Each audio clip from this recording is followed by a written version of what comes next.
오늘 말씀은 잠언 17장 10절로부터 28절입니다. 잠언 17장 10절로부터 28절, 오늘 17장을 다 마무리하겠습니다. 우리 한 목소리로 함께 10절부터 28절, 좀 길지만 함께 읽겠습니다. 시작.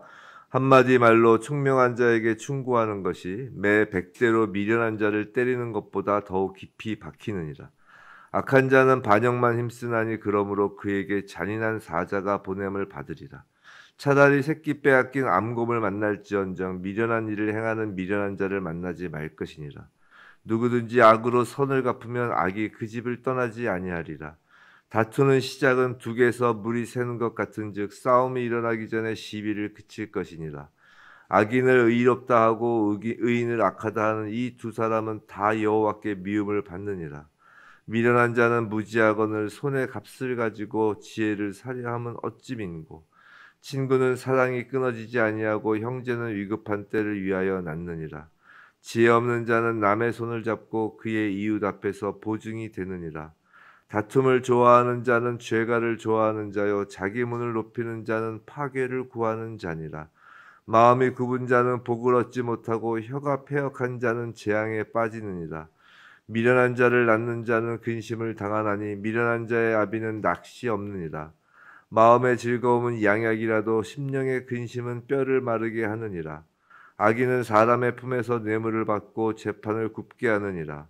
지혜는 명철한 자 앞에 있거늘 미련한 자는 눈을 땅끝에 두느니라. 미련한 아들은 그 아비의 근심이 되고 그 어미의 고통이 되느니라. 의인을 벌하는 것과 귀인을 정직하다고 때리는 것은 선하지 못하니라. 말을 아끼는 자는 지식이 있고 성품이 냉철한 자는 명철하니라. 미련한 자라도 잠잠하면 지혜로운 자로 여겨지고 그의 입술을 닫으면 슬기로운 자로 여겨지느니라. 아멘. 오늘 우리에게 없어져야 할 악인의 면모들, 우리에게 없어져야 할 악인의 면모들이란 제목으로 오늘 잠언 17장 후반부 말씀이 선포될 때 정말 이 말씀으로 우리가 깎여서 우리에게 정말 악인의 모습이 사라지게 되길 주님의 이름으로 축원합니다. 우린 지난주 금요일이었죠? 지난 시간에 우리는 하나님 나라의 왕자, 공주라고 하였어요. 그리고 왕자, 공주로서 품위를 지키며 살자고 하였습니다. 그런데 하나님은 어떻게 우리를 의인답게 하나님 나라의 왕자, 공주답게 키우실까라는 생각을 해봅니다. 우리는 뭐뭐답게, 제가 좋아하는 말 중에 하나인데요. 뭐뭐답게.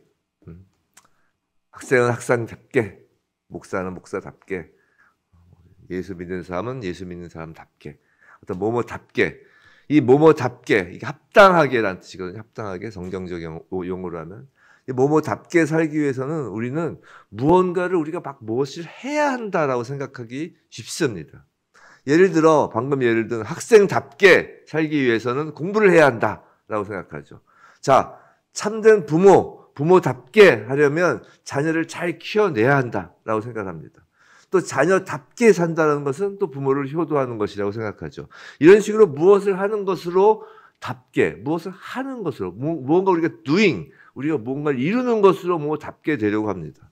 그런 사고에 익숙하다 보니까 우리는 어떤 목적을 딱 세우고 그 목적을 달성하기 위하여 무언가를 더하고 계속해서 위로 이런 것을 더 추구합니다. 즉 뭐뭐답기 위해서 돈을 더 벌어야 하고 뭐뭐답기 위해서 공부를 더 해야 하고 뭐뭐답기 위하여 더 높은 지위와 명예를 얻어야 한다고 생각합니다.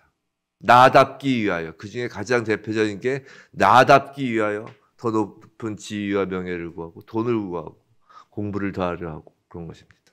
나답기 위하여. 근데 하나님의 왕자, 공주인 하나님의 자녀답게를 위해서도 우리는 계속 무언가를 플러스 더하여야 한다고 생각합니다. 하지만 하나님의 자녀답게 되는 것은 사실 플러스가 아니라 마이너스로 이루어지는 것이에요. 우리는 예수 그리스도로 말미암아 거듭난 자이죠. 이제 우리의 신분은 죄인이 아니라 의인이라고 했습니다. 근데 의인이 된 것과 의인답게 되어가는 것은 다르죠. 우리가 아기를 낳으면 그 아기는 사람입니다. 근데 사람이 다른 동물과 다른 특징을 나타나게 하기 위해서는 사람답게 양육되어야 하죠. 만일 그렇지 않으면 외모는 사람이지만 내면은 짐승과 같아지는 것을 우리는 늑대무리에서 자라난 늑대 소년 이야기를 통해 잘 알고 있잖아요. 근데 하나님께서 하나님의 자녀를 양육하시는 방법은 인간들이 보통 생각하는 그런 플러스의 방법이 아니라 마이너스라는 것입니다. 이걸 사도 바울은 날마다 내가 죽는다라고 하는 거예요. 하나님께서는 우리를 하나님 자녀답게 빚으시는 과정은 무언가를 더하는 방식이 아니라 계속해서 깎아내는 과정임을 우린 명심하여야 합니다. 그래서 아픈 거예요. 그래서 예수를 믿고 나서 거듭나고 나면 아픈 거예요. 인생이 그렇게 막 샤방샤방하기만 한 것은 아니라고요. 우리가 날마다 죽어야 되기 때문이죠. 만약에 예수를 믿고 난 맨날 너무 형통해.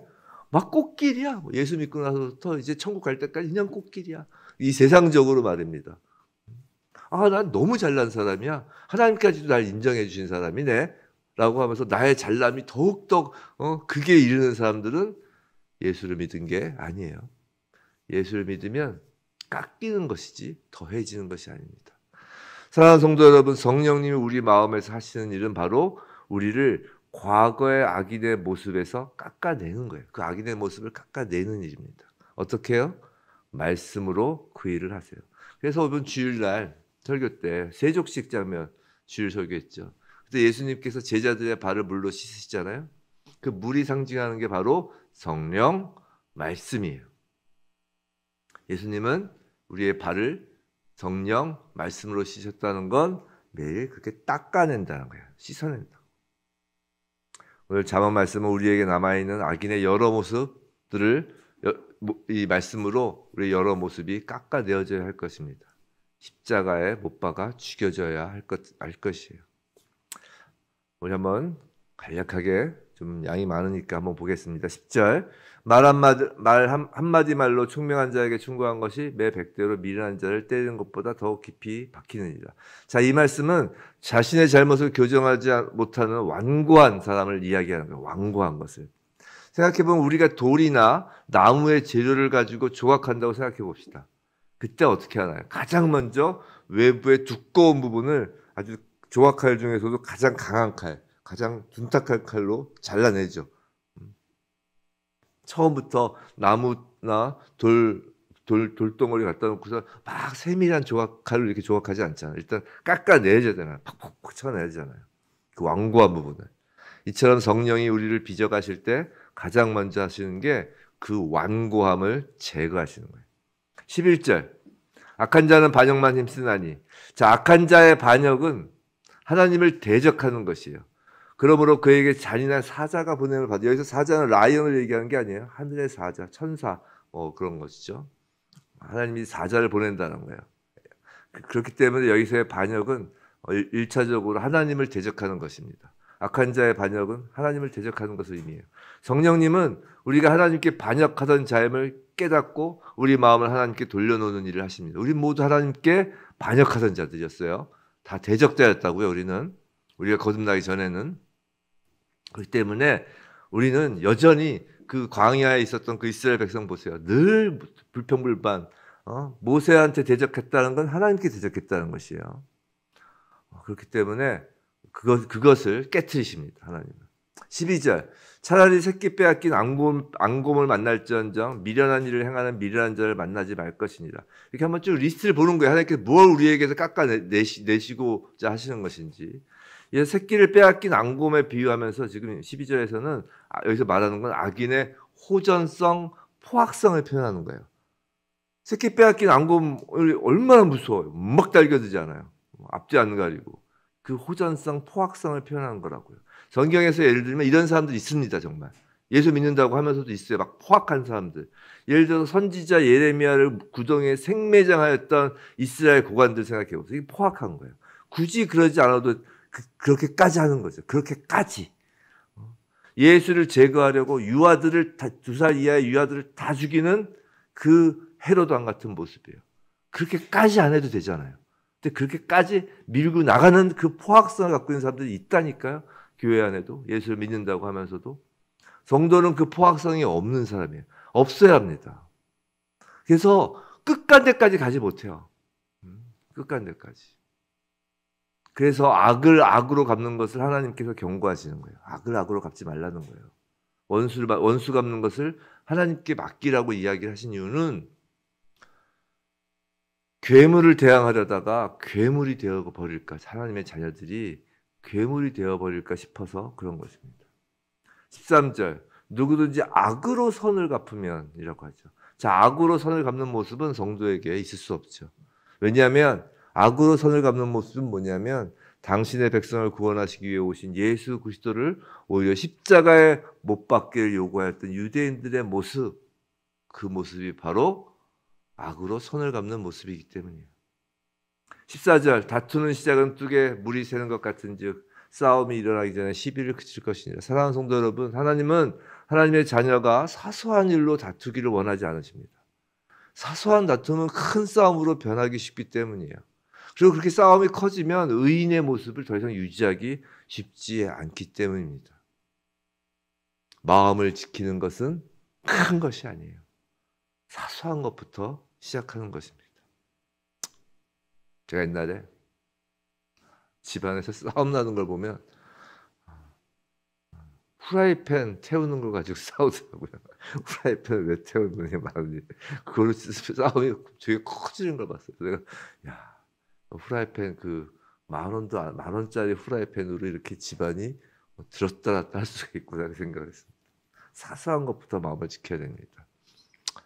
자, 15절, 악인을 의롭다 하고 의인을 악하다 하는 이 두 사람은 다 여호와께 미움을 받느니라. 자, 악인을 의롭다 한다, 의인을 악하다 하다. 거짓말을 하는 것이죠. 공정성을 해치는 것입니다. 억울한 자를 만드는 것이에요. 성도가 절대 해서는 안 될 일입니다. 근데 이런 일이 왜 일어날까요? 그건 남들도 다 하니까 하는 거예요. 남들도 다 하니까 하는 경우가 많다고요.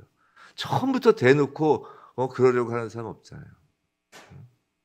뭐 재판할 때도, 뭐 수사할 때도, 뭐 꼭 그런 공공기관이 아니라 할지라도 이거는 그 사회의 부정부패 지수와 연관이 많아요. 남들도 다 하니까. 부정부패 지수가 높은 사회에서는 양심도 흐려져요. 양심도. 이 양심이란 단어는 그 헬라어에서의 양심은 어떤 의미냐면 우리가 보통 양심 그러면은 그냥 내 안에서 이렇게 막 이렇게 뭉클뭉클 올라오는 뭐 좋은 생각, 타당한 생각이라고 생각되지만 이 양심은 그런 게 아니에요. 우리는 우리 안에서 선한 것이 나올 수가 없습니다. 인간은 기본적으로. 아담적 죄인 상태에서 선한 것을 기대할 수 없어요. 그럼 양심이라는 것은 사실 뭐냐면 그 사회의 대다수 사람들이 가지는 공통 가치예요. 그게 이제 양심에 대한 원래 원어의 뜻입니다. 헬라 원어의 뜻이. 그래서 공통적으로 바라보는 시선을 양심이라고 그래요. 그게 어려서부터 우리를 형성시킨 거예요, 양심을. 그러니까 우리가 유치원 때 모든 것을 다 배웠다라는 그런 말 있잖아요. 유치원 때까지 배웠던, 어렸을 때 배웠던 그 도덕, 윤리 그런 것을 계속 가리키면서 우리의 양심을 형성시키는 거라고. 아까 말씀드렸잖아요. 늑대의 무리에서 자라면 양심이 없다니까요. 그냥 겉만 사람이지 늑대의 본성만 갖고 있잖아요. 그 늑대 소년 이야기에서 보듯이.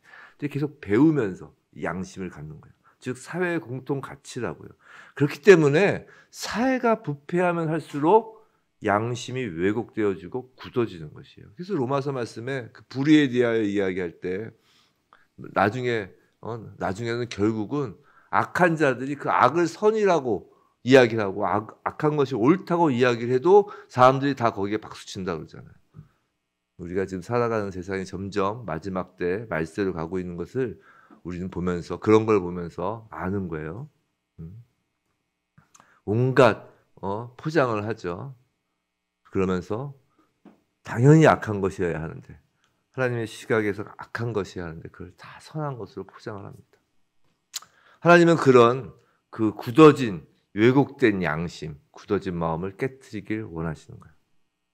16절, 미련한 자는 무지하거늘 손에 값을 가지고 지혜를 살해하면 어쩌민고. 돈이면 다 된다는 물질 만능주의를 이야기하는 거예요. 이것이 악인의 특징입니다. 돈이면 다 된다. 정말 돈이면 거의 모든 것을 할 수 있는 시대인 건 맞아요. 그런데 그것을 추구한다는 것이죠. 예수님께서 말씀하셨잖아요. 하나님과 돈을 겸하여 섬길 수 없기 때문이다라고요. 요한계시록에 보시면 바벨론 성이 무너지는 장면에서 무엇이 가장 그 무너짐의 대상이에요. 바로 상인들이라고 그러죠. 상인들. 그 상인들의 배들이 막 침몰하잖아요. 요한계시록 보면. 그리고 마지막 그 심판은 결국 인간의 돈에 대한 탐욕을 심판하는 걸로 나타난다. 18절. 지혜 없는 자는 남의 손을 잡고 그의 이웃 앞에서 보증이 되느니라. 여기서 보면 그의 이웃 앞에서 보증이 된다고 하죠. 그냥 보증을 쓰는 게 아니라 매우 독특해요. 그의 이웃이라고 써요. 18절 보면. 이 말은 뭐냐면 자기 위신 때문에 보증을 쓴다는 거예요. 지금. 악인은 그렇게 자기 위신이 중요하다는 거예요. 즉 자기 위신이 뭐예요? 자기 자신의 영광이 인생의 가장 주된 목적이라는 거예요. 우리 다 이거 말씀드리면서 지금 다 찔끔찔끔 찔려야 돼요. 조금씩이라도. 지금 하나님께서 지금 조각하고 계신데 나는 아니야 그러면 그 왕관부터 깨트리십니다. 다 조금씩 찔려야 된다고요. 다른 사람 보지 말라고 그랬죠. 이 말씀을 받을 때 나 자신을 보라고 했어요. 자기 영광을 위한 것이 인생의 가장 주된 목적이에요. 이웃 앞에서 보증서 나 이렇게 다른 사람을 위해서 이렇게 했어요. 뭐.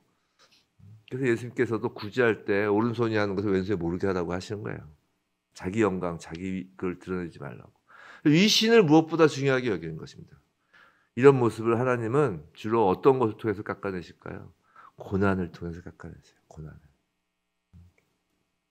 자기 영광, 자기 위신을 고난을 통해서 깎아내신다. 19절.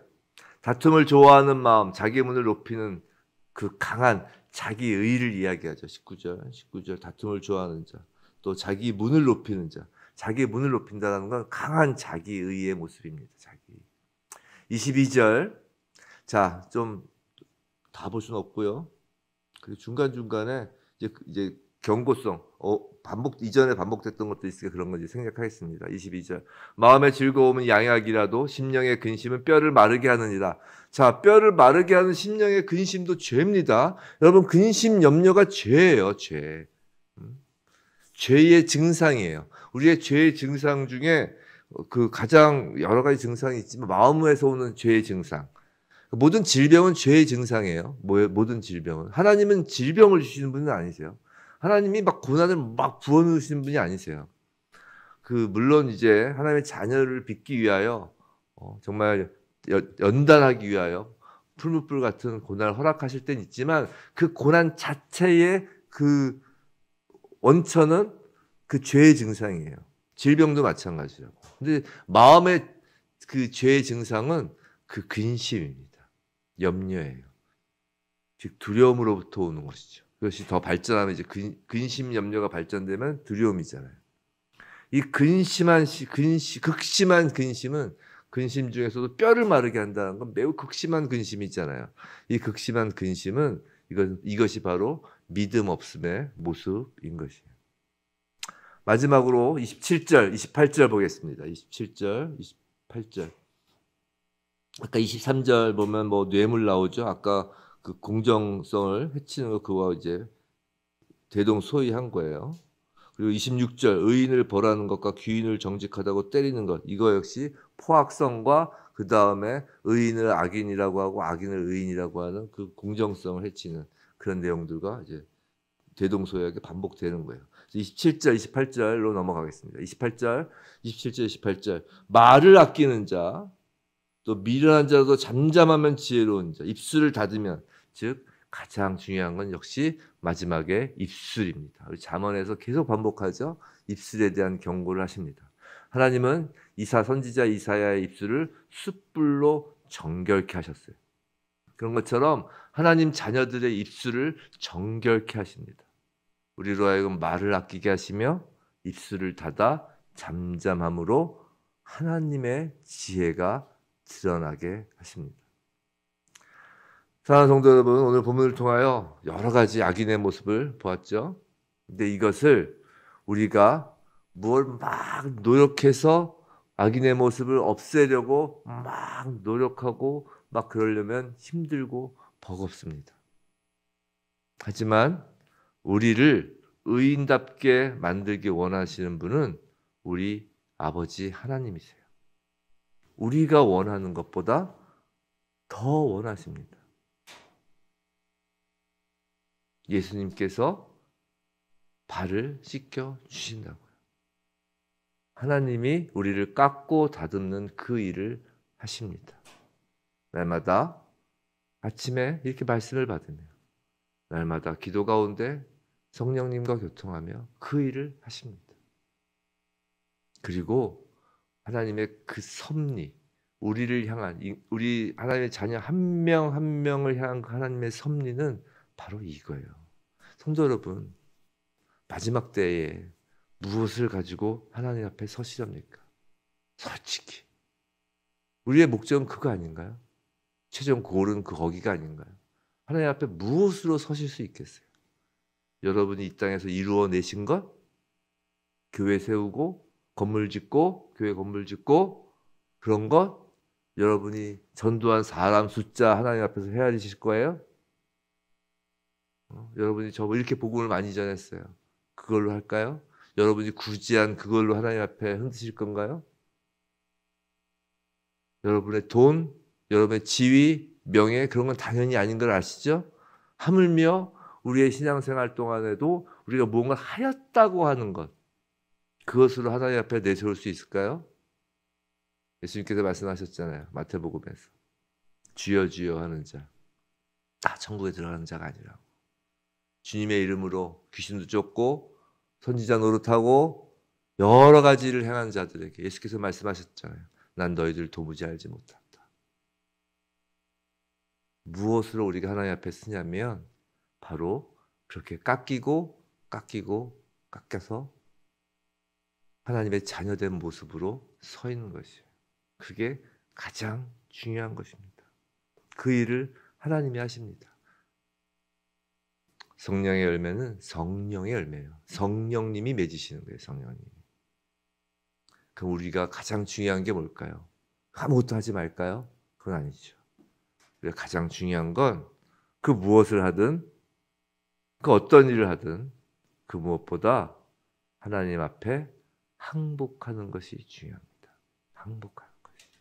하나님 앞에서의 항복 없이 그 무엇을 하든 그것은 나의 자기의가 되는 것이에요.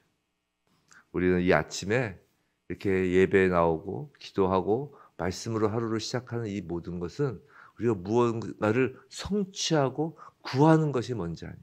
그것이 먼저가 아닙니다. 이렇게 하는 이유는 바로 이것이 우리의 항복의 표현인 거예요.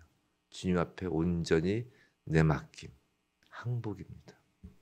부디 우리가 항복한 그 안에서 하나님의 일하심이 있습니다. 그 하나님의 일하심 앞에 날마다 우리의 악인의 모습이, 이전의 악인의 모습이 벗겨지는 것을 참으로 기뻐하는 우리 모두에게 주님의 이름으로 축원합니다.